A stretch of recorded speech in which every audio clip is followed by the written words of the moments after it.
चीन इस समय अमेरिका के बाद दुनिया की सबसे बड़ी ताकत बनने की कोशिश में लगा है।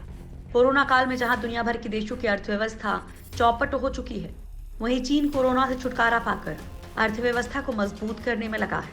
इसके लिए वो भारत के पड़ोसी देशों को या तो कर्ज बांट रहा है या फिर अपने one belt one road project में तेजी ला रहा है।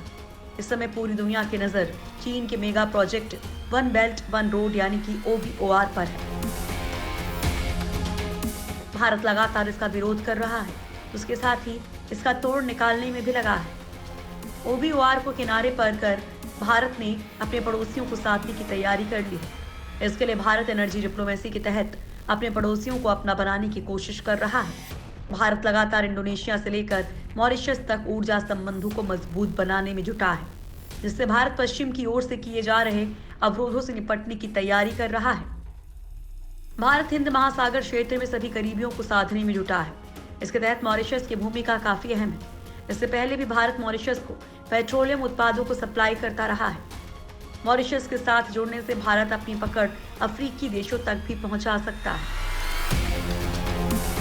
इसके लिए भारत ग्लोबल इलेक्ट्रिसिटी ग्रिड के रूप में एक परियोजना पर विचार कर रहा है। इसके लिए दुनिया भर में सौर ऊर्जा केंद्रित एक कॉमन ट्रांसमिशन सिस्टम का विकास किया जाएगा। भारत सरकार ने इस विषय पर सलाहकारी फर्मों के प्रस्तावों को हाल ही में आमंत्रित किया है, ताकि एक ग्लोबल इलेक्ट्रिसिटी ग्रिड का रोड मैप सही तरीके से तैयार किया जा सके। इसके पीछे का मकसद है चीन को हिंद महासागर वाले इलाके में कमजोर किया जा सके। दोस्तों, आज हम आप लोगों को भारत के इसी ड्रीम प्रोजेक्ट के बारे में बताने वाले हैं, जिसके सहारे भारत कोरोना काल में बर्बाद हुई अपनी अर्थव्यवस्था को दुरुस्त करने के साथ ग्लोबल पावर भी बना सकता है।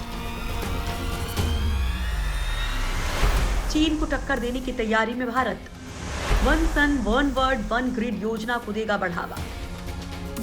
कोरोना वायरस ने भारत को नुकसान जरूर पहुंचाया है, लेकिन इस कोरोना काल में भारत को ग्लोबल रणनीति में ज्यादा हिस्सेदारी का मौका भी दिया है। इसी को देखते हुए भारत ने OSOWOG के लिए टेंडर मांगे हैं। दरअसल ये दुनिया के किसी भी देश की ओर से शुरू की गई सबसे महत्वाकांक्षी योजनाओं में से एक है और आर्थिक फायदा साझा करने के मामले में वैश्विक महत्व की योजना है। दरअसल ऐसी ग्लोबल ऊर्जा परियोजनाओं को दक्षिण पूर्वी एशियाई देशों, मध्य पूर्व और अफ्रीकी देशों के साथ मिलकर शुरू कर भारत ग्लोबल ऊर्जा सुरक्षा के क्षेत्र में अहम भूमिका निभाने का दम रखता है। विश्लेषक मानते हैं कि one sun one world one grid का विचार भारत ने चीन के वन बेल्ट वन रोड पहल की तर्ज पर कर चीन को अपनी वैश्विक भूमिका की पहचान कराने के लिए किया है। इस योजना के साथ ही भारत ने एक वर्ल्ड सोलर बैंक को बनाने का प्रस्ताव भी रखा है, जिससे अंतर्राष्ट्रीय सौर गठबंधन के मिशन को पूरा करने के लिए आर्थिक और तकनीकी लागत में कमी लाई जा सके। दरअसल भारत चाहता है कि ऐसे बैंक का मुख्यालय भारत ही बने। इसके पीछे की मंशा साफ है कि अगर बैंक भारत में होगा तो भारत को सीधी बढ़त भी मिलेगी। चीन में ब्रिक्स देशों के न्यू डेवलपमेंट बैंक के साथ ही एशियाई निवेश बैंक का मुख्यालय है। इन बैंकों के कामकाज पर चीन ने निगाह लगा रखी है, जिसका उसे फायदा भी मिला है। इसी तर्ज पर भारत चाहता है कि अगर इस तरह का कोई बैंक बने तो उसका मुख्यालय भारत में ही हो। चीन की वन बेल्ट वन रोड योजना को मिलेगी टक्कर। एक तरफ जहां चीन की वन बेल्ट वन रोड पहल विश्व भर के देशों में विकास परियोजनाओं पर फोकस करती है, वहीं भारत की ये योजना सौर ऊर्जा के क्षेत्र में दुनिया भर के देशों के साथ सहयोग पर फोकस करती है। दरअसल भारत को अपनी क्षमता और सीमाएं पता हैं। वो किस स्तर तक किसी ग्लोबल परियोजना को आगे ले जा सकता है और किस स्तर तक निवेश, कर्ज और मदद दे सकता है। यही बात उसे विश्व राजनीति में एक अलग जगह भी देती है। दरअसल चीन ने अपनी वन बेल्ट वन रोड योजना के लिए पैसा पानी की तरह बहाया, कई देशों को अरबों का कर्ज दिया। दरअसल इस कर्ज के पीछे चीन की चाल कुछ और ही थी, लेकिन भारत के पास इतना पैसा नहीं है, इसलिए वो कई देशों की भागीदारी के साथ आगे बढ़ना चाहता है। इसके लिए पीएम मोदी ने क्रॉस बॉर्डर सोलर कनेक्टिविटी का आइडिया अक्टूबर 2019 में दिया था। इस साल भारत ने ग्लोबल इलेक्ट्रिसिटी ग्रिड को जमीन पर उतारने के लिए विश्व बैंक के अधिकारियों के साथ भी बातचीत शुरू कर दी है। योजना के मुताबिक ये सोलर ग्रिड 2 जोन में बटा होगा।